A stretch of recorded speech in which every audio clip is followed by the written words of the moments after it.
This boy tried to overcome magic. In this world, mages reign supreme, while those without magic are rejected. Oscar, even though he was a genius sword saint, never awakened magic, but he was reborn years into the past, back when he was just a boy. And now, as a military genius, he enters the academy and crushes all the students. Flying over the burning city, a great monster spreads destruction everywhere. Amidst the flames, people run desperately, trying to save their own lives. Watching the creature, a mage and a warrior prepare to face the threat. Focusing his energy, the mage uses his staff to summon magic circles. With his preparation complete, he positions himself to unleash a great power. Then, several strikes are launched at the creature as it flies toward them. Even while taking the hits, the monster continues to charge at them with fury. The magic explodes with full force, but it seems to have no effect on it. From a distance, the other mages watch, realizing the attack has failed. The creature then dives swiftly, preparing for a counterattack. As the warrior charges forward, he strikes a direct blow against the monster's body. His blade, however,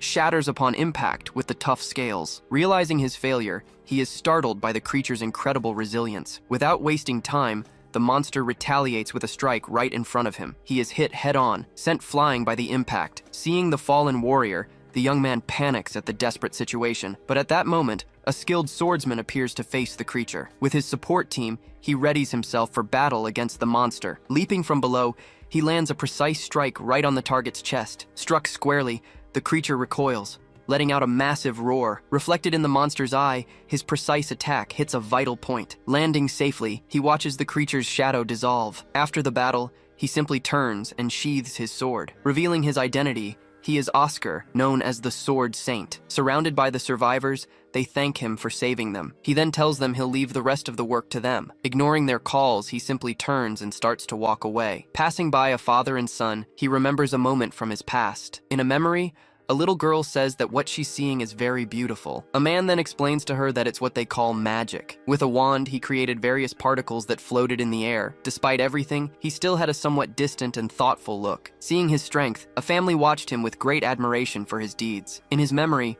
a little girl gazed in awe at that same spectacle, just like himself, who also watched everything with a huge smile. Even though he was strong, he still carried the same desire he had for magic. As a child, he could even create small spells with his own hands. Changing scenes in a mountainous region, he began his daily training. Holding a wooden sword, he prepared for another repetition. Swinging the sword, he moved it with full force, cutting through the air. From a distance, two young people watched their master training alone in the middle of a field. Curious, she asks if he trains every day, and the young man confirms. Over the years, his feet have sunk into the ground in that very spot. He explains that the continuous training ended up forming that huge crater. Ignoring them, the master just turns and raises his sword. The student watches him with a surprised expression on her face. He then asks what the scroll is that she's holding. She then remembers the message and immediately shouts for her master. Running towards him, she tells him a letter has arrived from the capital. As he reads the letter, he sees his student ask if it's bad news. He says it's a medal, and complains that they should have checked his schedule. Laughing, she says that with his achievements, he could have a high-ranking position. Complaining about factions,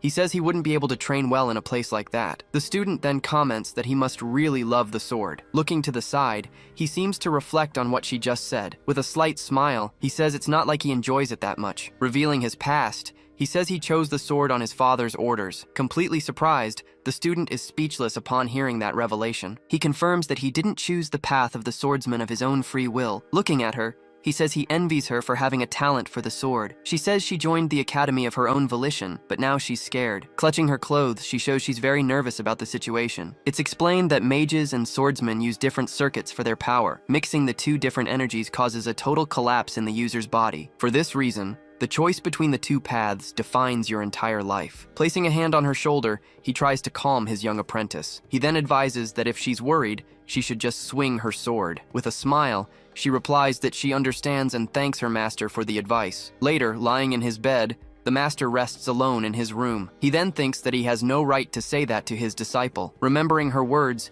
he recalls that she envies him for his talent. Looking at his own hand, he wonders what it would be like to have a talent for magic. He then repeats the advice he gave, telling himself to just swing the sword. Suddenly, he senses something strange and opens his eyes, looking to the side. Outside the house, a huge explosion suddenly occurs. Watching the burning house, a group of cloaked mages watches from a distance. Leading the group, one of them holds a staff, ready for battle. As they talk, one mage asks if they got him, but another tells him not to let his guard down. Leaping from the rubble, the master suddenly appears, surprising one of the mages. Running toward the enemies, he realizes they are very powerful mages. He then tries to identify which of them is the leader of the mysterious group. Giving the order, the leader commands all the other mages to prepare their attack. Holding his sword, the master prepares to face all the enemies there. Dodging the blows, he leaps over the attacks to counterattack. Getting close, he lands a direct hit on one of the cloaked mages. Then he notices something, and his face fills with surprise and worry. Taking the student hostage, the leader threatens him, ordering him to lower his sword. Tied up and gagged, the girl is terrified of being held hostage. He asks what their objective is, and the leader replies that it's his life. Confused, he says he doesn't remember doing anything to be so hated. With a smile, the leader says he figured he wouldn't remember. Another mage says they cannot forgive his existence with so much talent. Not understanding at all, he asks what they were talking about. The leader says he doesn't need to understand, since he's going to die there. He then looks toward his student, who is still a hostage. Shouting, the student tells her master not to worry about her life. Hearing that, he looks at her with an expression of pure determination. Holding his sword, he says he finally understands the whole situation. Surprised by the change, the leader of the mages doesn't understand what's happening. He warns that their plan has failed and that they shouldn't have underestimated his disciple. The mage holding her hostage panics at the situation. Standing still, he turns his back as the ice strikes fly toward him. At high speed, the ice strikes race to hit him head-on. After the impact, a large cloud of smoke rises from the spot. Initially confident, the leader is startled to see what has happened. Impressed, the leader comments on the girl's courage for taking such a risk. With his body pierced, the master protects her, saying that's how swordsmen are. Seeing her master gravely wounded, the student runs desperately to him. Believing they've won, the mages leave, talking about his wasted talent. She then asks why he did that, getting so hurt for her sake. With a smile, he replies that he's a swordsman too, just like her. Crying, she says she was also prepared to die during that battle. She blames herself, but he tells her it wasn't her fault. Unable to accept it, the student keeps crying while holding her master. With his last bit of strength, he tries to say something but can't. In his mind, he regrets not having become a mage to protect her. He then admits that all this time, he had always wanted to use magic. To run from the truth, he just kept swinging his sword non-stop. Despite all the admiration, he never forgot his true dream. Nothing compared to the happiness he felt when he saw magic as a child. Extending his hand toward the sky, he finds himself in an unknown place. He then gets up, looking at his hand, completely confused by the situation. Placing a hand on his head, he realizes he should have died. Sitting, he looks around and wonders where he is. Seeing the landscape, he recognizes it as his old childhood village. Remembering his death, he's confused about still being alive in this place. Next to his sword, he finds a letter and wonders what it is. Opening the letter, he's completely surprised by what's written inside. Holding the invitations, he sees they're from the two biggest academies in the kingdom. At 15, every young person receives an invitation to either the Academy of Magic or Swordsmanship. After choosing, the candidate must take the letter to the Academy's gate. With the letter in hand, he notices his reflection in front of him. Questioning himself, he begins to wonder if he has really returned to the past. He then realizes he's back at 14, before he became a swordsman. When someone approaches, he just stays crouched, looking at the ground. Appearing, his father asks what he's doing there alone, calling his name. Startled, he quickly stands up, exclaiming that it's his father. Seeing his father and the others, he realizes that if he's back, his father is alive. His father says he looks arrogant and has been neglecting his training. Just looking at the horizon, the boy remains silent,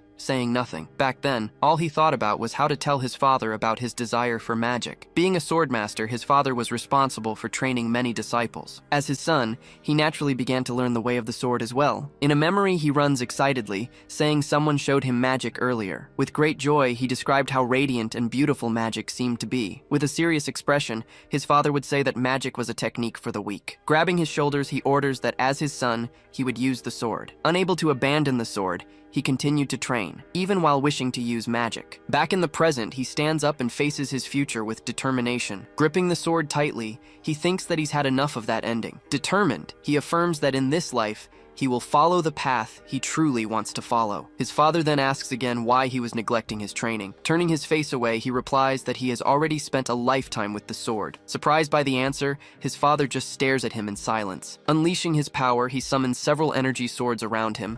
One of his men feels the pressure, forced back by the power.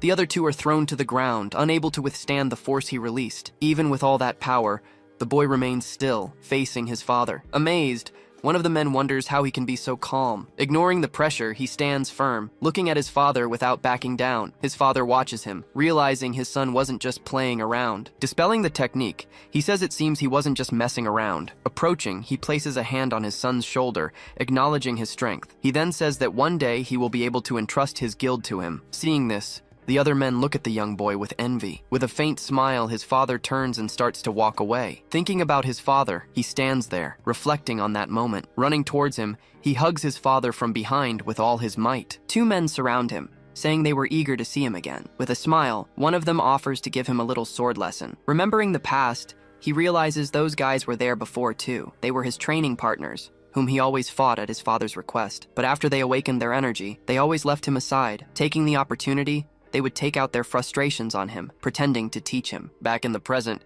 he prepares for combat against that same man. Telling him to hurry, the man channels his energy into the wooden sword. The presence of that energy created a power gap his technique couldn't overcome. Ignoring the challenge, he turns and starts walking towards the river. Holding his sword, he's thankful for everything that has happened so far. Seeing this, the man is completely shocked, not understanding his strange behavior. Throwing the sword into the water, he surprises his rival, who stumbles at the move. Calling him a coward, the others shout, asking if he plans to run from the fight. Furious, the man calls him a disgrace, preparing to strike. With his back to all of them, he faces the horizon, completely ignoring their taunts. With a smile, he says he will be a mage and will no longer use the sword. Shouting that he won't go easy, he charges forward with his wooden sword. Watching the attack, he analyzes the movements of his former training partner. His rival used sword energy to strengthen his entire body, but with a barrier, he easily blocks the blow, shocking his opponent. He then says that it's not enough to defeat him. Furious, the rival grinds his teeth,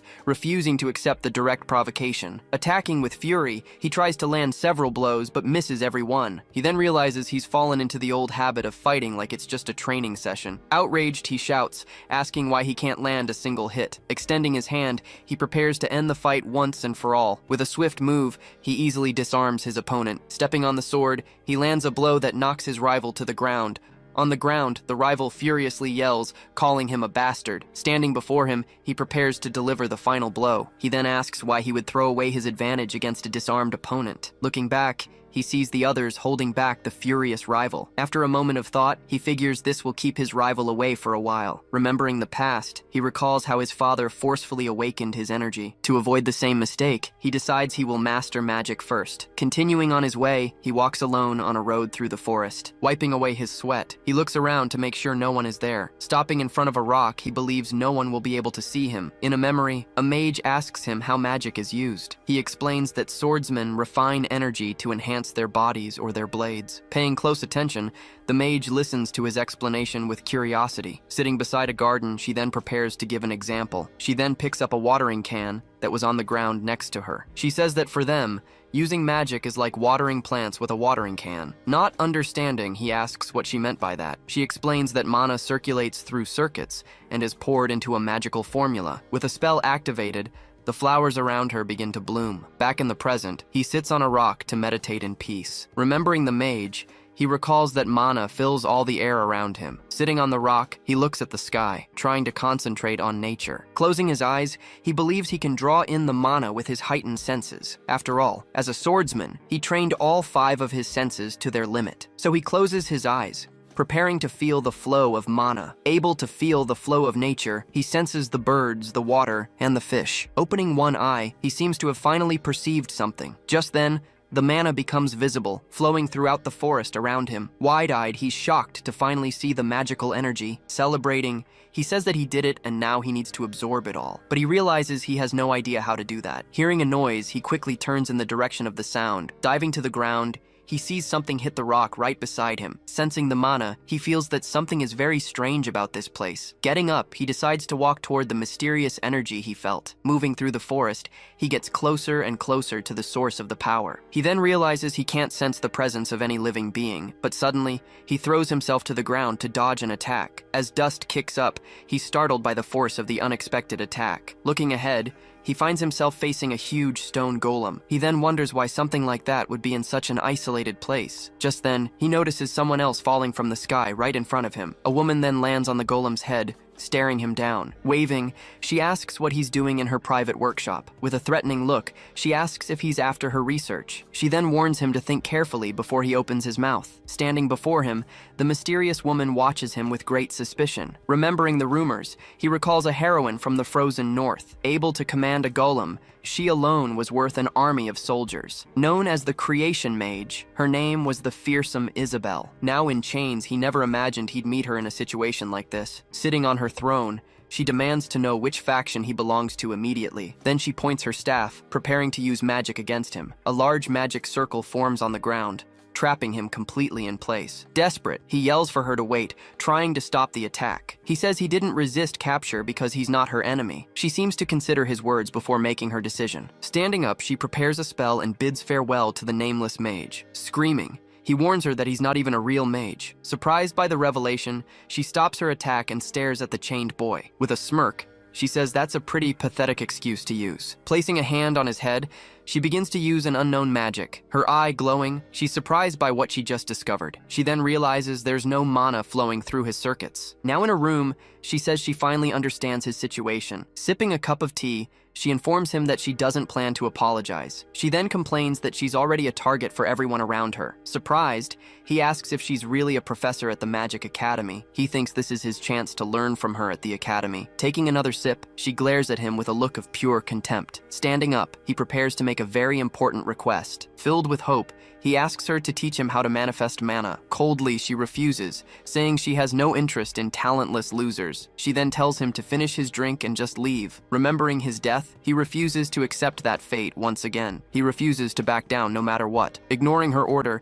he simply asks if he can have another cup of tea. He then thinks he needs to find a way to convince her to help him. Using his special vision, he's able to analyze the mana around him. He then notices a flaw in the energy flow inside her golem. Pointing at the golem, he warns that the creature is acting strangely. Suddenly, the golem starts to shake and loses control of the teapot. The golem then hits her on the head, spilling all the hot liquid. Worried, he stands up and shouts her name, rushing to help. He explains that the circuits in the golem's right shoulder seem to be clogged. The energy in the golem's shoulder begins to fail, confirming what he said. Impressed, she wonders how he knew her golem was malfunctioning. Grabbing his arm tightly, she demands to know how he found out. She then asks how he knew the golem's shoulder was broken. He replies that the golem's mana flow seemed completely abnormal to him. She then remembers being told that mana is invisible. Looking at her, he simply confirms that he can see the flow of mana. She says she now understands how he broke her barrier so easily. She then wonders if it was because of his experience as a swordsman. Remembering her enemy, she understands he also had the same kind of talent. She then realizes this was the talent her enemy envied so much. Calling his name, she then faces him with a new expression. With a smile, she finally agrees to teach him how to use mana. Surprised, he says she had just told him she wouldn't help. Extending her hand, she says that he has now piqued her interest. Happy with her answer, he accepts the proposal with a big smile. Shaking hands, they finally seal the deal for his training. Explaining the lesson, she says that mana is already absorbed naturally by the body. He then asks what he needs to do to make the mana flow through the circuits. She shows that mana only flows when a magic formula is used. Not understanding the drawing, he asks what that strange formula is. Showing him a scroll, she says it's a spell given to academy freshmen. Excited, he asks what kind of magic it is, but she says it's a surprise. She instructs him to feel the power circulating and pour it into the magic formula. With a big smile, he says he'll try with all his might. She then thinks that this task usually takes at least a month to complete, but she considers that if his talent is real, things could be different. Maybe he could do it all in just half a month of training. Remembering her words, he prepares to feel the power inside him. He understands it's like refining his energy, needing only to focus inward. Closing his eyes, he begins to concentrate so he can feel the energy. Deep inside, he strives to find the mana within himself. With a slight smile, he finally finds what he was looking for. Placing his hand on the scroll, a purple magic circle begins to form. Opening his eyes, he realizes she was right all along. Looking at the scroll, he sees that the mana was right there. Mastering mana is like learning to walk with a new pair of legs. No one is born knowing how to walk. You have to fall and get back up to find your footing. Completely shocked, she stands there, watching what just happened. Even the greatest mages in the world take time to learn how to use mana. Looking up at the sky, he observes the various energy particles he just created. Approaching slowly, she still can't seem to believe what she's seeing. She thinks it's unbelievable that he mastered it on his first try. Remembering their conversation, she recalls the answer he gave about the golem. Then she wonders if it's just because he can see mana. But whatever the reason, She's certain about one thing with that boy. One thing was for sure, he possessed a truly impressive talent for magic. Observing the result, he finally understands that this was true magic. With a big smile, she calls out to him, saying what he did was incredible. Slapping him on the back, she can hardly believe he did it on the first try. He then says that it's not good enough, leaving her confused. Looking at the magic, he says it doesn't look very beautiful. Remembering the past, he recalls the beauty of the magic he saw as a child. That smile on his face was proof of his pure admiration for magic. He then says that magic is something special and beautiful, but this one seemed different. Pointing to the scroll, he says the spell doesn't seem right somehow. He says that just like the golem, the mana flow of that spell is strange. Turning to her, he asks what she thinks, surprising the young woman. He then finally understands what he truly wants for his future. With a clenched fist, he says he doesn't want to just become a simple mage. With a shout, he declares that he wants to cast magic that is perfect and beautiful. She then replies that if he found something strange, he should have rewritten it. Surprised by her answer, he approaches her with newfound excitement. He then asks how he can draw the magical formulas for spells. Elsewhere, his father walks alone down a long castle corridor. He seems thoughtful, recalling some event from his past. Fallen on the ground, the rivals wonder how he managed to get so strong. Approaching, his father asks what happened there. Trying to cover it up, they say it was nothing serious, just training. With a serious look, he demands to know exactly what happened there. Afraid, they prepare to tell the master the whole truth. A man approaches and begins to explain the whole situation to him. After hearing the story, he remains silent, just watching the man. He then says he finds it hard to believe that Oscar defeated all of them. He then orders them to take care of their injuries, so it won't affect tomorrow's training. Bowing, the man agrees, and says he understood all of his orders. Observing the horizon, the father believes the right time has finally come. With a smile, he says it's time to bestow the sword's energy. Elsewhere, a library is filled with books and research items. He says he didn't know magical formulas were so profound. She then offers to lend him some books so he can learn even more. With a smile, she confirms, saying all her knowledge is in there. Looking for him, she realizes the boy suddenly vanished from in front of her. He then reappears with a pile of books, saying he'll take them all. She asks if he's going to take everything, and he reminds her that she authorized it. Calling out to him, she prepares to give him a very important warning. She says she needs to warn him about something, even if it spoils his excitement. Now that he has housed mana in his body, he has officially become a mage. She then warns him that he needs to be very careful when handling the sword. As she speaks, an image of his father appears in a quick flashback. She finishes the warning by saying that if he's not careful, he'll end up dead. Back in Eisen Village, he watches everything from a distance, mounted on his horse. Having returned, he wears a serious and tired look on his face. Inside a room, his sick father says it's been a long time. Stopping in front of the bed, he hears his father finally recognize him. He then kneels beside his father, who extends his hand. In a memory, his father touches him, saying he truly had talent. He also says that forcing him to give up magic was not a mistake. That memory left him with a great pain in his own chest. His father forced him to follow the path of the sword against his will. Holding the registration letter, he now has a new chance to choose. In front of the gates, he prepares to finally enter the Magic Academy. Thinking of his father, he vows that this time he will enroll in magic. Elsewhere, a mysterious man stands watching the fire burn. Seeing the boy arrive, he asks if he has some business to discuss. With a determined look, he announces that he's come to get his registration signed. Standing face to face, they stare at each other in tense silence. He says that can wait, but the boy refuses to postpone it. With an angry look, he seems to dislike the young man's attitude. The boy then says he can't wait, as he needs his father's signature. Asking for a reason, he questions why he decided to follow the path of magic. He then reminds him of the conversation they had when he wanted to use magic. Ignoring the question, he just holds the pen, preparing to sign. Pointing at him, his father says that it was nothing but foolishness. He then questions him if it really was just simple foolishness. Lowering his head, he agrees, saying that to him, it really was just that. When the man touches him, a great magical energy is released. Shocked by the power, he yells, asking what kind of joke this was. He then asks if the boy has already managed to fully master mana. With a smile, he says he didn't think he'd be able to persuade his father. Angrily, his father asks what he is trying to persuade him about. He says that defeating swordsmen without a sword shows the extent of his talent. The boy replies that he is aware of his own full potential. Angrily, his father shouts that he isn't aware of anything. He says that success is guaranteed for him if he becomes a swordsman. The boy then says his assessment is correct, but that he disagrees. He says that success doesn't necessarily bring people happiness. Facing each other, they prepare for a clash of ideals. Putting a hand to his face, He says he understands and that it makes sense. The boy just watches him, waiting for his reaction to those words. With a dark look, he says he can still fix this situation. He then asks if the boy wants to die, making him afraid. If the boy insists on the wrong path, he will make him come to his senses. Drawing his sword, he says he'll make him see reason. He warns that even if he doesn't accept it now, one day he will thank him. With a determined look, he replies, "That day will never come, father." That day truly never came for him in his past life. Pointing the sword, his father tells him to grab his own weapon. He says he'll give him at least that much time to prepare. Closing his eyes, he concentrates for the coming fight. Opening his eyes, he faces him with a look of pure determination. Holding the letter, he reminds him that he is now a mage, not a swordsman. The letter from the Magic Academy was proof of his new choice. He then throws the letter into the pyre, burning the paper completely. Surprised and angry, his father doesn't understand what he's doing. With a challenge, he says, "Let's see if you can take this from me." Walking,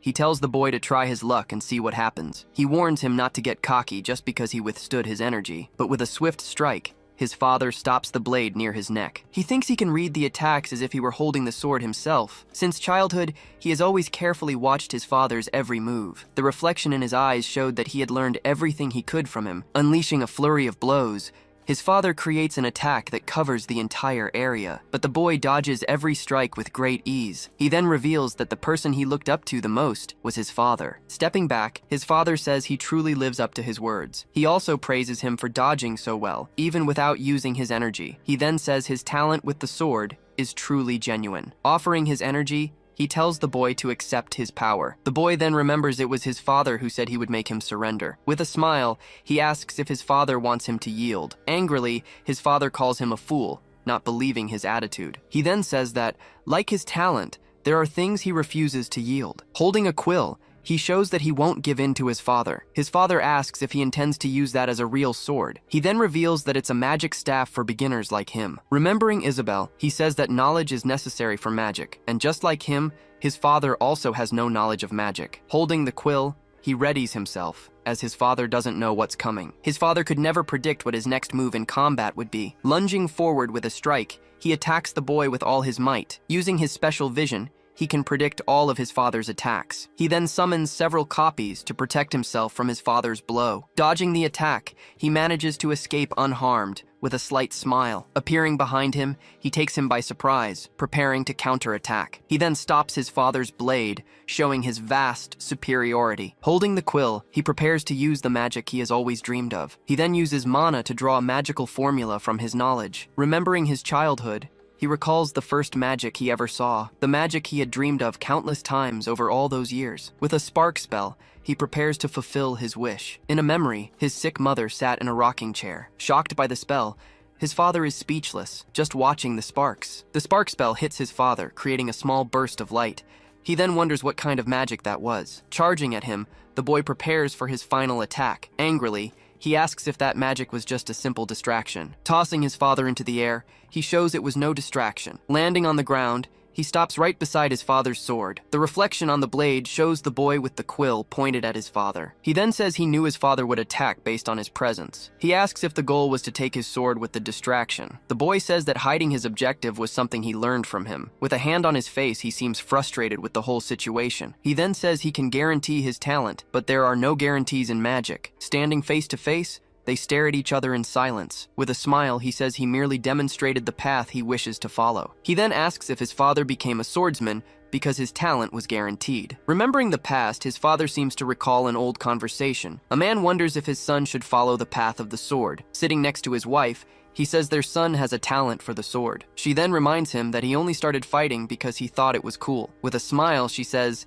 they don't need to choose, as he will decide for himself. With a faint smile, he says he thought his son would become a sword saint. Happy with the answer, the boy watches him with a hopeful gaze. But his father turns and starts to walk away, leaving the boy confused. Signing the application, his father finally accepts the path he has chosen. Surprised, the boy just stares at him, not understanding his sudden change of heart. With a smile, he says he can't sign with that magic quill. Changing scenes, the Magic Academy prepares to welcome the new students. Reading a file, a man says the new students are exceptional. A woman says the princess and other nobles are enrolling in the academy. With a smile, a young man says they have already mastered hereditary magics. Another mysterious man holds a file, not revealing his identity to the others. An instructor asks if there's anything wrong with the new students. The mysterious man says they are worthy of the Saint class lineage. Elsewhere, the boy studies magic, using the quill as a pen. In front of the dormitory, his father waited for him with a faint smile. He turned to face him, a proud look in his eyes. After 6 months, the day to go to the academy had finally arrived. Walking with a smile, he says that time flew by in the blink of an eye. His father reminds him that many others have also been refining their magic during this time. He then advises him to stay strong, as this was the path he chose. With a confident look, he promises his father he'll be fine. With a smile, he says there's no one scarier than his father. His father then smiles, understanding that the boy is ready for his future. Saying his goodbyes, his father says he's leaving and walks away. Holding the letter, he thinks that he can finally go to the academy. Walking past other students, he finally reaches his long-awaited destination. He's finally going to the magic academy he's always dreamed of. Opening the gates, he prepares to enter a new world of magic. Behind the gates, a huge, beautiful castle appears before him. Several mages are casting spells to celebrate the arrival of the new students. Magical gnomes play their instruments, creating a grand welcoming party. Other students fly by on their brooms at high speed. With a smile, he says the atmosphere is very different from the Sword Academy. With their instruments, the gnomes continue to play their music for the new students. Crouching down, he wonders what the difference is between gnomes and golems. Remembering his registration, he stands up so he won't be late for the procedure. But suddenly, he finds Isabel standing right in front of him. Running up to her, he says he hopes she hasn't been slacking off these past few months. With a smile, she tells him to surprise her again with his talent. Pointing down the street, he asks where all the other academy students are. She explains that the selection exam for the first class is happening right there. The students are divided into 2 classes, based on whether they have mana or not. Above those 2, there's a special class for the most talented of all. The exam is a way to separate the most talented students from the others. She advises him to avoid the exam, but he asks why. She explains that the students who pass the exam are all powerful monsters. They are the elite, who grew up surrounded by magic since childhood. With a smile, he says that means he can learn advanced magic. With her hand on her head, she says it's useless to try and convince him. She then invites him to see the exam with his own eyes. In an arena, 2 students face off in an exhibition match. One of the students uses water magic to defend against the attack. The wave of water surges forward, showing the strength of the student's magic. With a smile, the student celebrates landing a successful attack. Watching the fight, he realizes the exam involves hitting a target with magic, but suddenly, he gets the feeling he's being watched. Turning around, he sees a man with white hair calling him over. The man calls him a commoner, saying he has no right to be there. With a look of anger, he tells the boy to leave immediately. He replies that he heard any new student could be accepted into the academy. With disdain, the man says he certainly has a silver tongue. He finally understands what Isabel meant about the students being monsters. He then realizes that no one who isn't a noble is welcome in that class. Shoving the boy, he says he's next and tells him to watch. A woman with a staff prepares to start the next round. Watching from afar, he prepares to display all of his magical power. He says the first class is for those who have dedicated everything to magic. Casting an ice spell, he chants, "Freeze all of existence." Enormous pillars of ice erupt, showcasing his incredible magical power. The people in the audience are shocked by the strength of the ice magic. The boy is also stunned by what he just witnessed. Impressed, they comment that this is to be expected from House Galosis. Others wonder if he used all his power in that single strike. He then says that now he understands this place isn't for him. He admits that the noble's magic is impressive and that he dedicated everything to it, but with a slight smile, he says it's all a huge waste. Angrily, the noble asks what he just said about his magic. Ignoring the taunt, he just turns and gets ready to leave. He then thinks that he understands the weight of effort and time very well. With a smile, he says he's gained some confidence and thanks the noble. The people in the crowd laugh, saying he's using a pen for a wand. They then say there's no way he can hit anything with that thing. The noble says his magic should have been perfect, without a single flaw. Standing in front of the ice, the boy prepares to take his turn. He says his house specializes in ice, so there shouldn't be any flaws, but he wonders why he's taking that commoner boy seriously. The instructor prepares to start the next challenger's attempt. She says this year's batch is great, just as the rumors suggested. She's impressed with Zazan, who's already tipped to be the representative. But even so, she feels like something different is about to happen. She then wonders what the boy has been doing all this time. In the crowd, a man yells, telling him to give up if he can't hit it. The instructor notices he's waiting for something, and he isn't anxious. Using his special vision, he analyzes the ice magic in front of him. He can see all the flaws in the structure of the huge ice pillars. Holding the quill, he prepares to show his true magical ability. The instructor is shocked to see what he's about to do. Using a magic formula, he prepares to cast a fire spell. He then casts the spell, hitting all the targets with precision. The targets fall to the ground, showing they were all hit by the spell. The instructor is shocked, wondering what just happened. People comment that he used basic magic, but still hit the targets. They also say that if he's at the academy, he should use better spells. With a slight smile, he turns away, ignoring the crowd's comments. The noble wondered what kind of magic he would use in the exam. Lying on the ground, he says it was all a big waste of time. The boy then asks the instructor if he failed the exam. With a shout, she says he hit 5 targets and passed without any problems. Confused, he doesn't understand why she's so surprised by the result. He then asks why she's so shocked by his performance. She asks why he didn't aim one by one if he was able to. Angrily, she tells him not to say it was all just pure luck. With a hand on his chin, he thinks the noble's magic was incredible. He remembers the ice spell, which was truly impressive to see. He then explains that it's a waste to use so much mana on one spell. Confused, she wonders what he means by a waste of mana. He says he assumed the exam was practical and thought of it as a battlefield. Hearing his explanation, she falls silent, just watching the boy. She then apologizes for interrupting him and says she understands now. Walking through the city, he remembers what just happened in the exam. The instructor thinks about the vision, courage, and mana control he demonstrated. She thinks that more than anyone, he understands the true essence of magic. He proved to be a mage with far greater potential than anyone else there. Walking alone, he reflects on his first day at the Magic Academy. He can't believe he met such an incredible mage right off the bat. Walking alone, he notices someone is watching him closely. He stops walking and turns to see who the mysterious person is. With a serious look, he asks who's there, telling them to reveal themselves. A voice then praises his sharp eyes for noticing them so quickly. With a staff in hand, the person says it's a pleasure to meet him. Revealing himself, the man says his name is Balsamus, the academy's headmaster. Bowing, he apologizes for his rudeness, but the headmaster calms him down. Surprised by his identity, the boy is speechless for a moment. But suddenly he notices something strange, and his eyes go wide. He recognizes the necklace the headmaster is wearing as the one from the mysterious mage. Reaching out,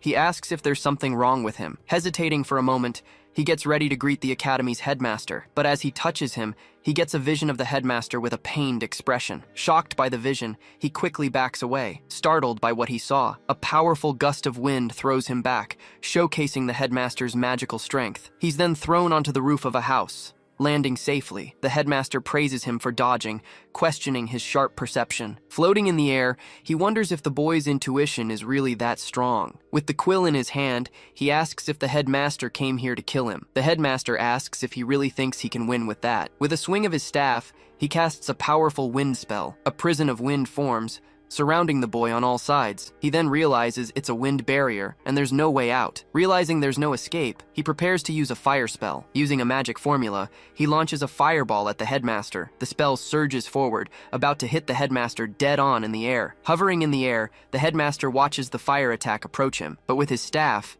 he deflects the spell with incredible ease. The boy braces for a counterattack, but the headmaster just watches him. He then realizes the headmaster aimed it so he could defend himself. With a slight smile, the headmaster seems pleased with the test results. Confused, he looks around, not understanding what's happening. Kneeling on the ground, he prepares for the headmaster's next move. The headmaster asks if he's already out of spells, and says he was just testing him. With a smile, the headmaster lands, and the boy asks what his goal was. He wanted him to experience the reality of being targeted for his talent. With a serious look, he says he underestimated the boy's true potential. He then asks if he'll be a target for standing out so much at the academy. The headmaster confirms it, saying that extremists don't tolerate talented commoners. He remembers the attack he suffered when he was targeted by mysterious mages. They said they couldn't forgive his existence with so much talent. Approaching him, he asks the headmaster to tell him who the extremists are. With a shout, he demands to know who the people who attacked him are. The headmaster just stares at him in silence, not answering his question. He then says that knowing their identities would put him in greater danger,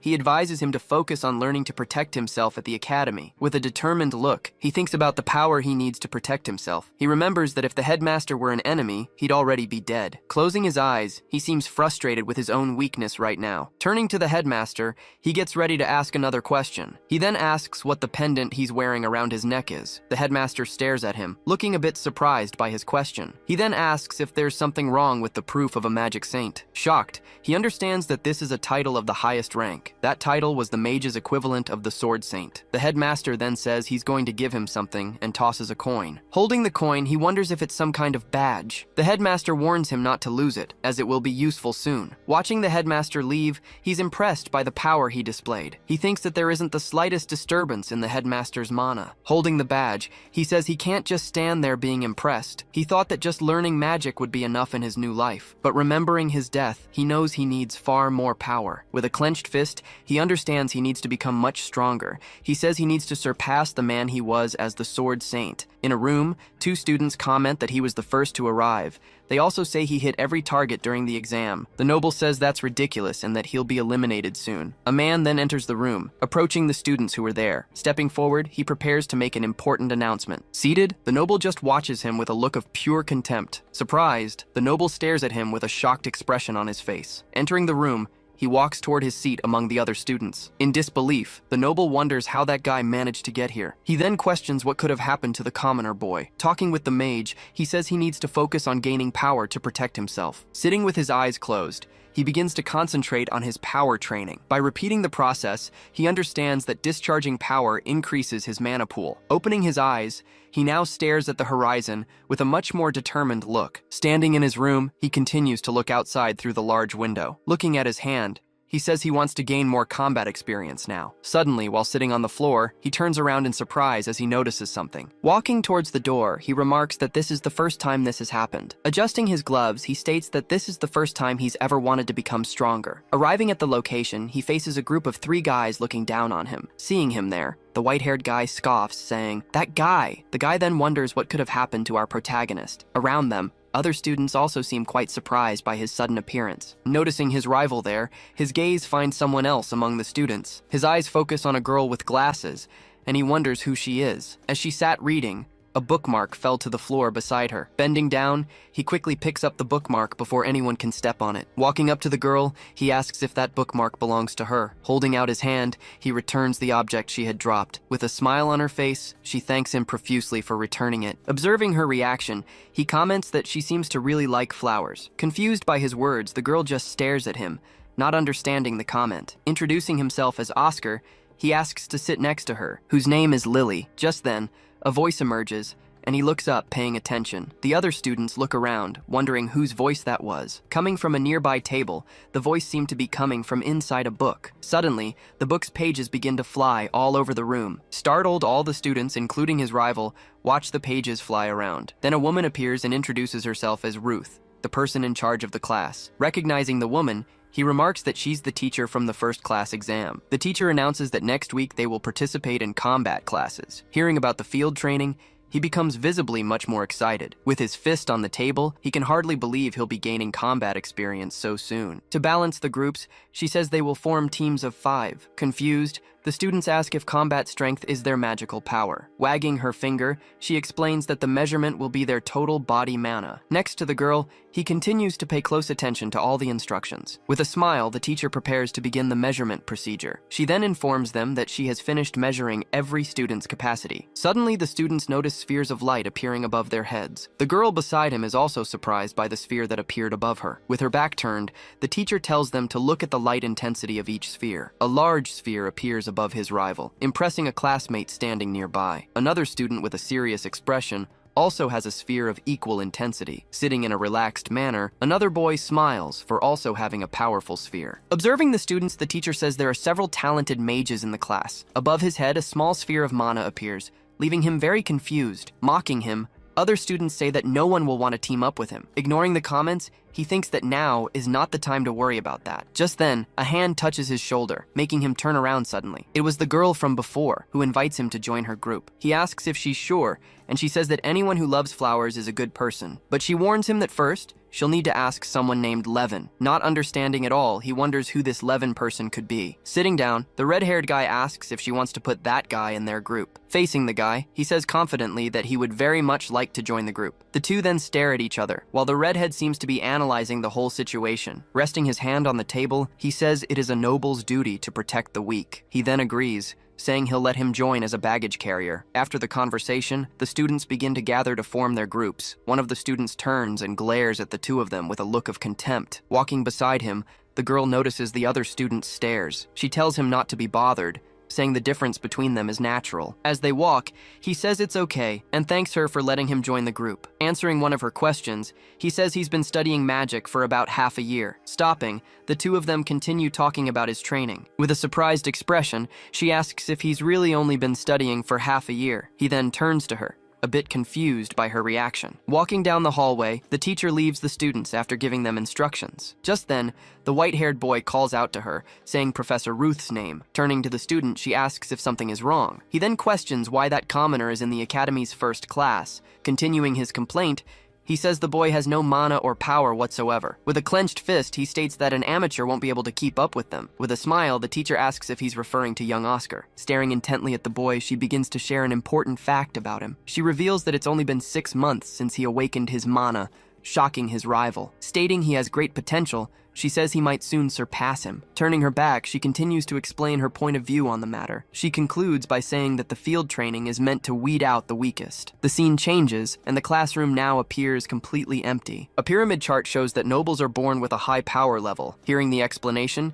he simply says he understands the situation. He then says it's impressive for someone to reach that mana level at his age. Very excited, the girl says that he's actually the incredible one in this story. Grabbing him, she shouts that it's unheard of for someone to reach that level in just 6 months. Remembering his master, he says his training must have been very good. Taking the opportunity, he asks what her exact relationship with Levin is. With a smile, she explains that Levin's family is a prestigious noble house. His family is so important that the others follow him in exchange for protection. She continues, saying that Levin is skilled and will protect the group when needed. Beside her, he seems a little worried about the idea of being protected. Changing scenes to the forest, the students gather for the start of their field training. In front of everyone, the teacher says she will explain the rules of the activity. She informs them their task is to survive 1 night in a forest filled with monsters. Hearing the rules, he reflects that this is another practical task right after the exam. Showing a scroll, she says it contains a barrier and a flare. One of the students scoffs that it'll be easy, they just have to use the paper. She warns, however, that any group using the paper will be demoted from the first class. Hearing the new rule, all the students are completely shocked and terrified. Noticing the tension,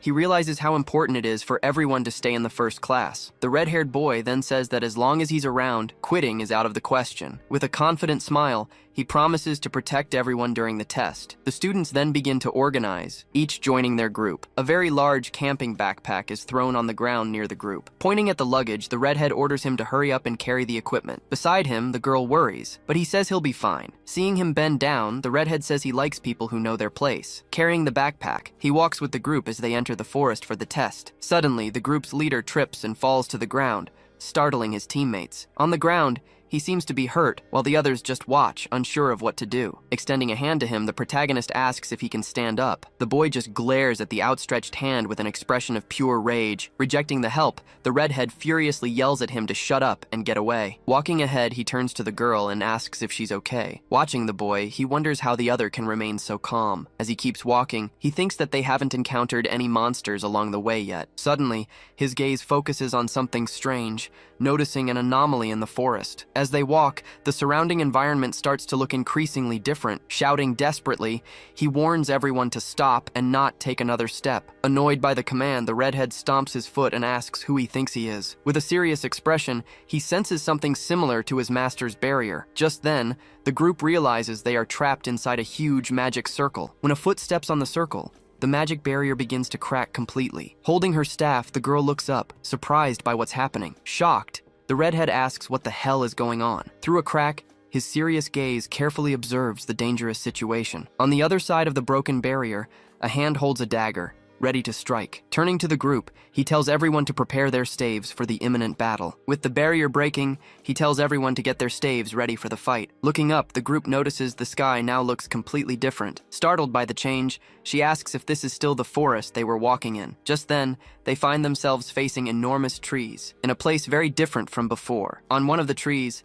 a marking with the number 5 reveals the location's identity. She then asks if it's possible they're in the 5th cemetery. One of the students shouts that this is a training ground for veterans. He then wonders if the magic circle was a trap set by someone. Recalling the situation, an image of 5 hooded figures comes to his mind. Facing the emergency, the protagonist suggests they use the magic paper to call for help. Holding the scroll in his hands, the redhead listens to his classmate's suggestion. Without hesitation, he starts ripping the paper with both hands in front of them. As he rips the paper, the redhead glares at the protagonist with a mocking look. He then smirks and says it was just a forgotten teleportation circle. Turning to the protagonist, he claims this is actually a great opportunity. He says that if he aces this training, the academy will give him an even better evaluation. As he walks ahead, the others comment that he's just what you'd expect from the Aldrit heir. The girl then asks Oscar to stay very close to her during the test. Walking with the group, he seems a bit tired of the whole situation. Suddenly, he stops and looks ahead with an expression of complete surprise. In the darkness,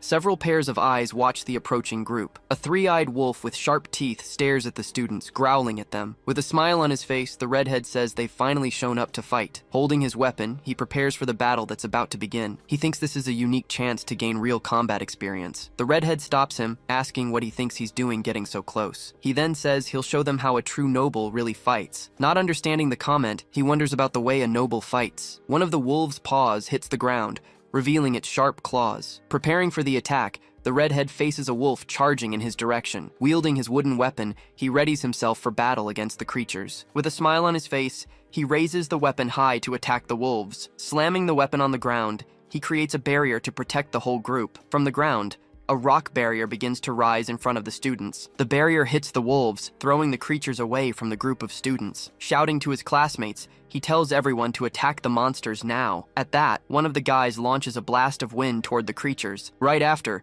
the other classmate also fires a jet of water at the targets. Passing through the barrier, the two attacks score a direct hit on one of the forest wolves. They divide the tasks, protecting themselves while attacking the monsters at the same time. Watching the fight, he finally understands that this is how a mage fights. Seeing the monsters, the redhead realizes there are too many of them for the group to handle. Suddenly, an attack breaks through the barrier and hits one of the students head-on. Thrown a great distance, the young man can't defend himself from the powerful surprise attack. Just then, a wolf appears behind the girl, who freezes completely. Annoyed, the redhead turns back to the battle, noticing the dangerous situation. Before the girl, a giant wolf appears, preparing for the imminent attack. Leaping over the rocks, the wolf lunges ferociously at the student. Seeing the danger, he prepares a fire spell to save his classmate. Casting the spell, he hits the wolf and pulls the girl away from the attack. Hit head-on, the wolf falls to the ground, completely defeated by the blow. Pulling the girl behind him, he protects her from danger, stepping in front. She thanks him for saving her life, and he says the fight is over. With the wolves defeated on the ground, the group finally gets a moment of peace. As night falls, they all rest around a campfire in the forest. The redhead says he's lucky to see a noble fight up close. He replies that it was a magnificent combination of defensive magic. Being praised, the redhead seems a little embarrassed by the comment. He then reflects that he desires an individual strength that surpasses their power. Thoughtfully,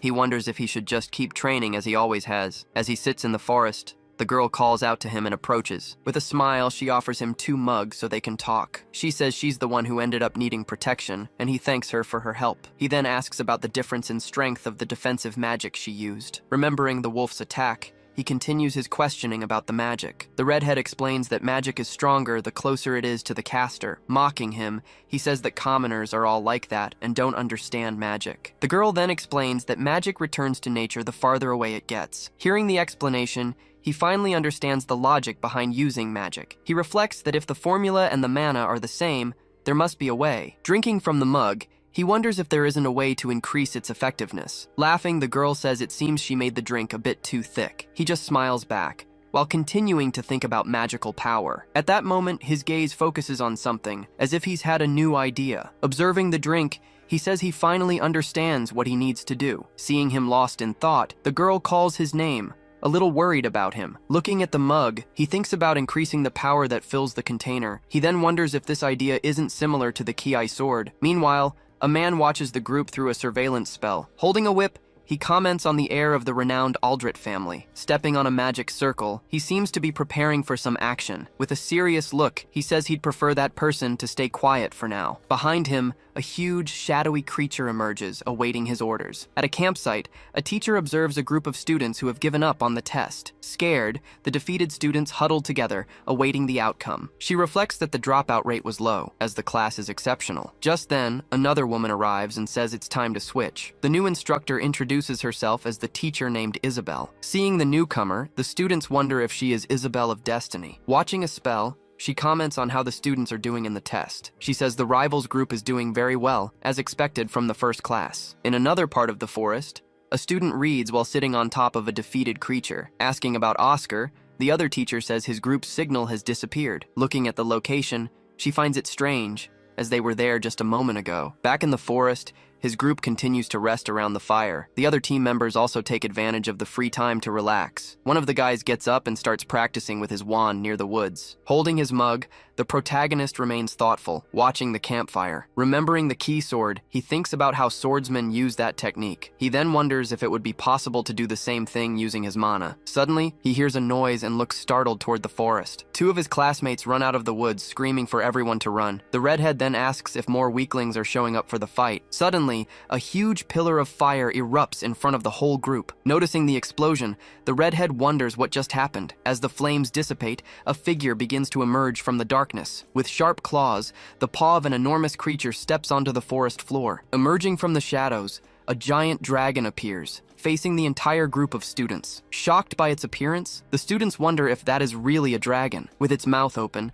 the creature lets out a roar that startles everyone there. The redhead says it's impossible for a dragon to be in a place like this. With a serious look, he realizes someone is targeting their group. Desperate, the students ask the redhead to use the paper, which he has already torn. Still in shock, the girl says it can't be, not believing the situation. With his weapon in hand, he says there's no choice but to fight. She then questions him, asking if he really wants to fight a dragon. His classmates say that with his defensive magic, they can withstand the attacks. He then realizes that if they resist, the teachers will notice something is wrong. Without hesitation, he raises his wooden weapon high to protect the group. Slamming the weapon into the ground, he summons an earth spirit shield. A huge stone wall rises, but only to protect himself. Screaming, his classmates ask what he's doing, leaving them behind. He then yells that he will survive, even if he's the only one. In disbelief, the guys remember he said he would protect everyone. One of them says there's nowhere to run, as the dragon has its eyes on them. Holding her staff, she gets ready and says they need to fight to live. With a magic circle, she casts an earth spell toward the dragon. After the attack, the students look at the smoke and wonder if they hit it. Emerging from the smoke, the dragon appears to have taken no damage from the blow. One of the students says the attack didn't work because it wasn't advanced magic. She then yells that she'll draw the monster's attention, telling Oscar to run. Not knowing what to do, she turns and faces the protagonist, waiting for an answer. With a serious look, he stares back at her, seemingly with a plan in mind. The dragon then fires 2 energy blasts at the terrified students. Desperate, one of them screams that he doesn't want to die, thinking all is lost. With its mouth open, the dragon begins to prepare a new, powerful attack. He then turns to the girl, who looks at him, confused by his attitude. She realizes the dragon is absorbing mana from the environment as energy. He reflects that despite its power, this is the monster's only ability. Concentrating his power, he prepares to use one of his new abilities. Wielding his dagger, he says he'll test which of them is superior. Facing the dragon, he braces for the creature's powerful strike. Focusing on refining his power, he prepares to use a new ability. Unleashing its attack, the dragon creates a huge energy blast. Behind a barrier, the other students watch the scene in terror. Shielding the girl with his body, he pulls her away from the imminent danger. Launching a powerful blow, he fires a pillar of energy at the monster. Striking the dragon's mouth, the blow interrupts the monster's attack. With immense force, the strike pierces through the dragon's body, causing massive damage. Thrown back, the dragon falls as the others watch the scene unfold. On the ground, the girl stares at the battle's outcome, completely stunned. Standing in the clearing, he seriously observes the result of his attack. Shifting to another location, the scene focuses on the dark, starry night sky. Seeing the defeat, the man scoffs that it's a joke for a freshman to beat his chimera. Completely bewildered, he wonders what kind of power was used in that battle. Looking back, he wonders if anyone managed to sense his presence. With a hateful glare, he vows to ensure the boy is eliminated. He then declares that only those of noble blood can wield such power. Back in the forest, the protagonist observes the outcome of his great battle. With a smile on his face, he celebrates that his new plan worked. Clenching his fist, he can hardly believe his new ability actually succeeded. He then reflects that this is a theory only a former swordsman could have devised. On the ground, the dragon appears to be completely defeated after the blow. The students watch, wondering if they've finally managed to defeat the creature. Behind a barrier, they observe the scene, still a bit frightened. Behind his wall, the red-haired boy says the whole situation is ridiculous. He then realizes a commoner protected him, leaving him completely speechless. Holding her staff, the girl wonders what kind of power that was. Suddenly, his legs give out, and he starts to lose his balance. Shouting his name, she rushes to help him as she sees him falling. Sitting on the ground, he says he's fine, just a little tired. He then reflects that using his power comes at a price, feeling his body ache. Suddenly, the group hears a noise and looks toward the forest. Startled, the girl wonders if something else is coming to attack them. From the middle of the woods, a giant stone figure emerges before the group. Just then, the professor says she found traces of a teleport and came to investigate. With a smile, she asks the students if they are all okay. Still in shock, all the students stare at the professor, speechless. He then shouts the master's name, surprised to see her there in the forest. His body exhausted, he can no longer stay on his feet. Falling to the ground, he collapses completely in front of his classmates. Seeing the defeated dragon, she approaches the creature's body to analyze it. She then says she'll hear everyone's story when they get back. Seeing him passed out, the students gather around to try and wake him. From a distance, the red-haired boy watches the scene, still processing everything that happened. Climbing a rock, the professor gazes at the horizon, pondering the incident. As the sun rises, the professor watches the horizon, bringing the night to a close. Back at the academy, the scene shows the institution's imposing building. In the director's office, he talks with the mage about the recent events. The director says he can't believe something like this happened at the academy. Listening to the report, he faces the director, waiting for his words. With a grim look, the director says the academy has been infiltrated by villains. Hearing the director's words, he is shocked by the revelation. The director praises him, saying he did well to survive the attack. He then says it only happened because he decided to become stronger. Hearing the young man, the director seems a bit thoughtful about the whole situation. Looking out the window, he says he needs to tell him something very cruel. Outside, other students seem to be having fun, unaware of the danger. Calling him by name, the director prepares to deliver his news. He then informs him that he must leave the academy and live without magic. Shocked by the order, he stares at the director, unable to believe what he just heard. Remembering his past, he reflects on his former title as a knight. He then wonders if he'll have to live a life without magic now. With a serious look, he continues to recall his past achievements. A man used to tell him that magic isn't everything and that there are other joys in life. He would then train with his sword, thinking he shouldn't just throw it all away. Remembering his friends, he seems to find a new will to keep fighting. With a serious face, he says no, that he cannot accept this order. Sitting in the office, he faces the director, with an expression of pure determination. He then shouts that after coming this far, he can't just give up. Surprised by the reaction, the director asks what it was that he just said. With a smile, he says he appreciates the director's concern for him. He concludes by saying that if the target is inside the academy, he has an idea. Curious, the director asks the young man about his grand idea. Puffing out his chest, he says he'll act as bait for the enemies. Hearing the bold plan,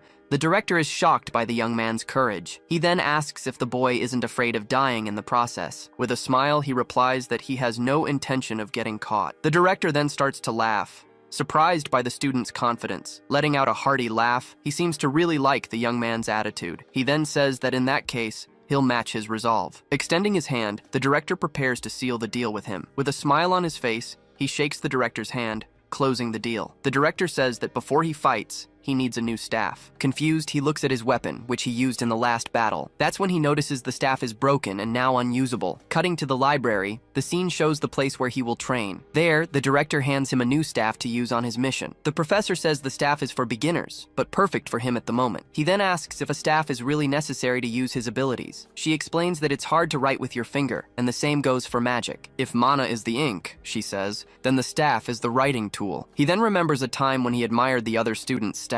Looking at his broken weapon, he wonders what could have happened. He then wonders if the staff couldn't handle his refined mana. Called by the girl, he turns to find her waiting for him. With a smile, she greets him, happy to see him there with her. He apologizes for interrupting her day off with his errands. Placing a hand on her chest, she tells them to just go and buy the staff. Arriving at the shop, he's impressed by the variety of staffs for sale. The shopkeeper says they pride themselves on the store's large selection of items. Showing a rare piece, a man praises the quality of the staff's gems. Beside him, the girl is startled when she sees the item's price. Shocked by the price, he sees that the staff costs 1 million coins. Fleeing from shopkeepers, they seem to have gone through several different stores. In another shop, they run from a rather scary-looking seller. After much searching, they rest in a plaza in the middle of the city. Sitting on a bench, he says he can't afford those expensive staffs. She then explains that since many mages are nobles, they focus on appearance. He says he'll search alone so as not to take up any more of her time. Annoyed, she yells that she's staying with him until the end. Just then, they spot a shop with a staff sign out front. Seeing the place, she says it looks like they sell staffs there too. A man then warns them not to go into that shop under any circumstances. Another young man explains that the seller there pressures people into buying things. Looking at the sign, he reflects on things people don't want. Frightened by the warning, she pulls on his sleeve, afraid of the shopkeeper. She then begs him not to go into that place,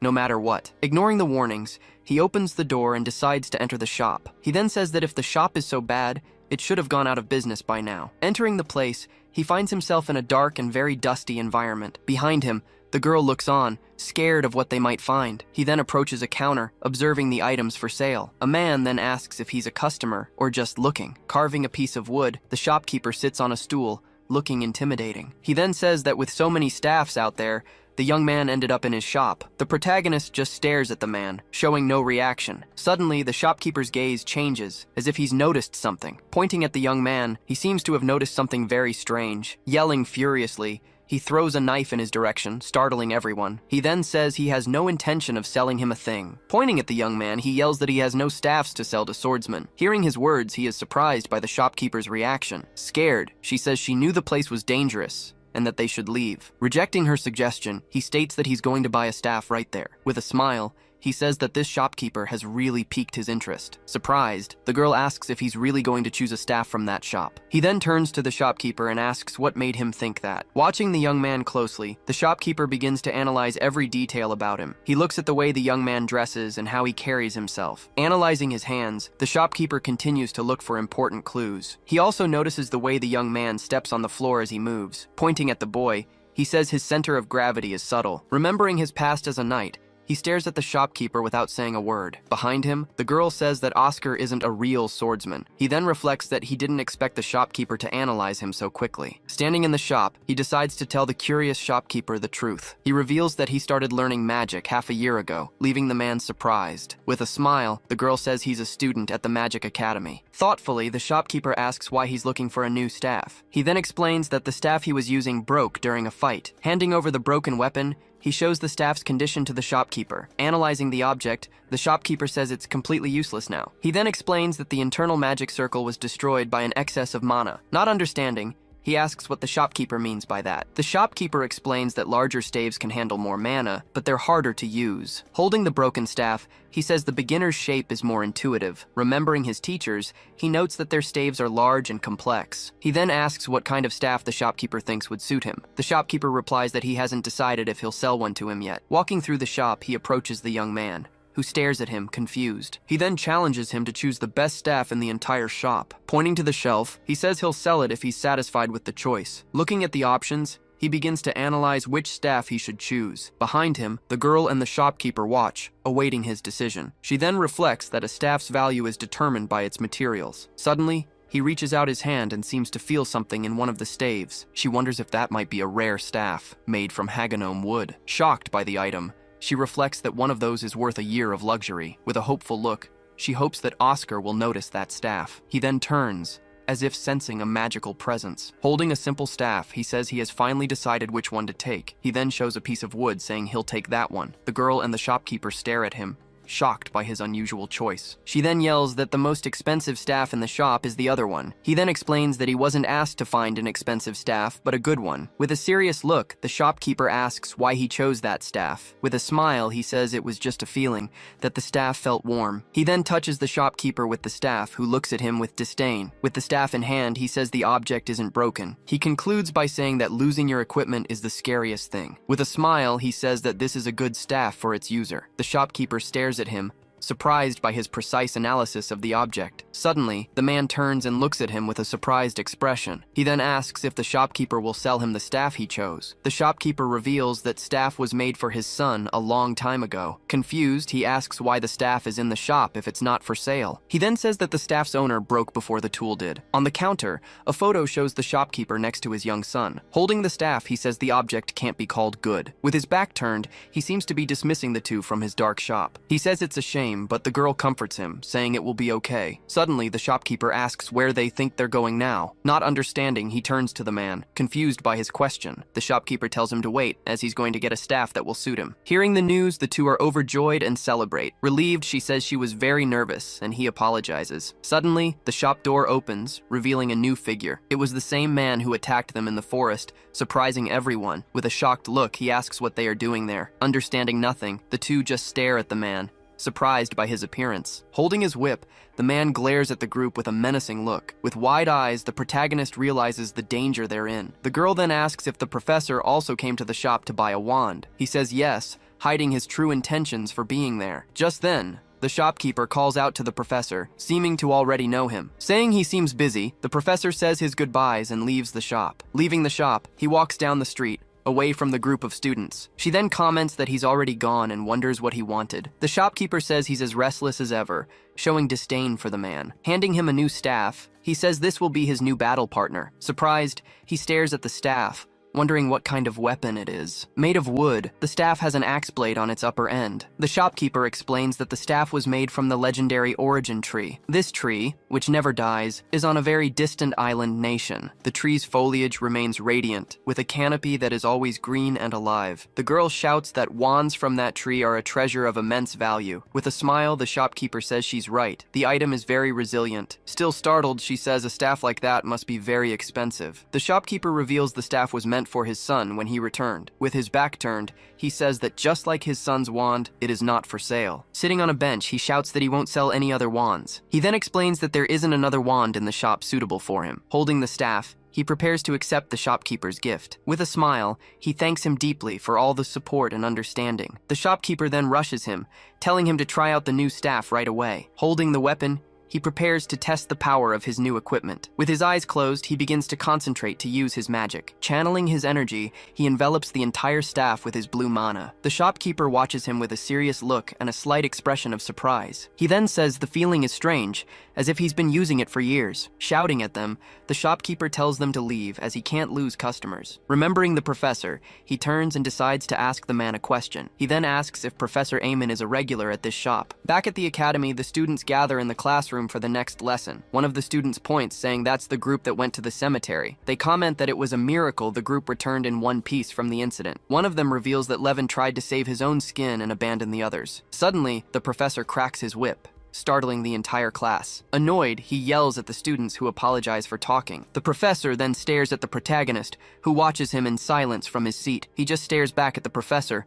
showing no reaction to his gaze. The shopkeeper reveals that Eamon was the captain of his son's squad. He also says that the professor was on the battlefield when his son died. In a flashback, the professor appears at the shop's door, talking to the shopkeeper. He concludes by saying it was Eamon who brought the staff back. Holding the broken staff, he continues to listen to the shopkeeper's story. Shocked, the girl says she had no idea about the story behind the professor. Pointing at the young man, he says the professor was always kind to his son. Hearing the story, he looks at the man with a very serious expression. Holding the staff, he says the weapon was used heavily in battle. He then says his son must have been an exceptional mage. Surprised by the analysis, the shopkeeper asks how he knew that. Remembering the class, he sits down, ready to unmask the true culprit. He recalls that on the day of the training, Professor Eamon was one of the instructors. With a look of hatred, he says there's no mistake in his suspicion. He then concludes that the professor is the mastermind behind the attack. He reflects that this is his chance, as the professor knows nothing. With a determined look, he says that this time he will be the one to strike first. In a dark room,